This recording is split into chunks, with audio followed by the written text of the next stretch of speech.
আমরা আমরা এই ময়দানে নেমেছি নিজের ইচ্ছায় না, আমাদের নামানো হয়েছে। যারাই আমাদেরকে নামিয়েছে তারাই আমাদেরকে আবার জেহাদি বলছে। শুনেছেন না শোনেননি?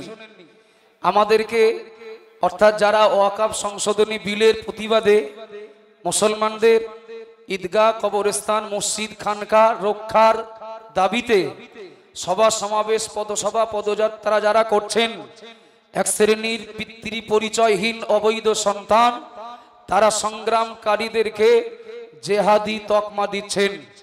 একটা কথা স্পষ্টভাবে এই খোলা ময়দানে ঘোষণা দিচ্ছি, আমরা এদেশের মাটিতে যদি বাঁচতে চাই তো মসজিদকে সঙ্গে নিয়ে বাঁচতে চাই। আমরা এদেশে যদি বাঁচতে চাই তো মাদ্রাসাকে সঙ্গে নিয়ে বাঁচতে চাই। এদেশে যদি আমরা বেঁচে থাকতে চাই খানকা কবরস্থানকে সঙ্গে নিয়ে বাঁচতে চাই।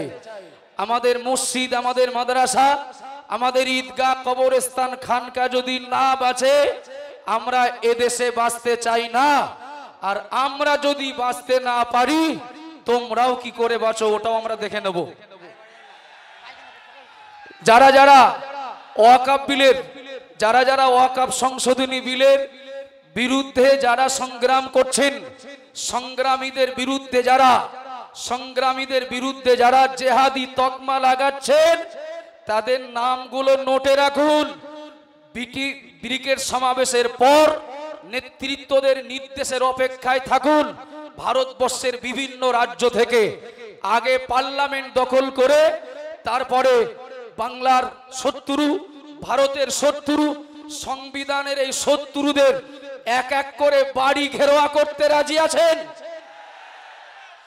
আমাদের এই আন্দোলন তত সময় চলবে যত সময় পর্যন্ত কারো কাছ থেকে ভিক্ষা নয়, কারো কাছ থেকে সাহায্য নয়, আমাদের বাপ দাদাদের দান করা পৈতৃক সম্পত্তি এবং ইসলামের এই ঐতিহ্যগুলো আপন আপন জায়গায় যত সময় বহাল না হবে তত সময় আমাদের এই আন্দোলন চলবে।